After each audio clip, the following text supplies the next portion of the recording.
Ashama harka fuune akkam jirtu nagaa keessanii ani nagaa kooti galata waaqanaa ta'u hundumti keessan lafa jirtanitti nagaan keessan guutuu haa ta'u sinin jedha YouTube koo subscribe like share na gochuu hin dagatina sinin jedha namoonni akka koo boqqolloo faayidaa hawwitanittan waan biyya keenya keessa jiru jechuudha. Nama hawwisiisa gaafa biyya ormaa ta'anii asii waan biyya ofii yaadanii. Dhugaa dubbachuuf yeroo kanas arga hin seene akkanattis arga hin seene garuu waa'immaa akka namaatii miti. Wanti hin dabarre hin jiru. Hundi isaatiin iyyuu akka yaa'a galaanaatti wal haree hinuma darbaa. Nama obsa qabuutii fi jechuudha. Garuu gammachuun godachaadha. Kanatti kana arguun kiyya darbee hawwii kootii boqqolloo ijaan arguunis wanti hundumtuu gaa nama biyya ormaa keessa jirutu beeka. Saree biyya ofiiyyuu nama hawwisiisa nama mi'aan kana dhiisaatiin jechuudha. Akka kiyyatti gaa kuni akka kootti dhugaa rabbii nama saree biyya kanatti nama arga garuu saree biyya kiyyaa natti hin fakkaatu. Maaliif hin hidhatti idduma ishiitti hidhatti jechuudha.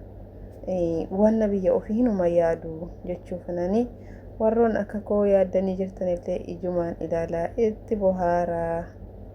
Amma guyyaa tokkommoo guyyaa rabbii jedhee galee nuhis akka kanatti ni agarradheen abdiin qaba. Ammoo gaa guyyaan hundi isaatiin iyyuu darbee guyyaan gammachuu dhufee guyyaa biyya keenya qilleensa wal qixxaataa fi qilleensa gaabbataa qilleensa madaalawaa keessa jiraannu tokkommoo hin dhufaa jechuudha.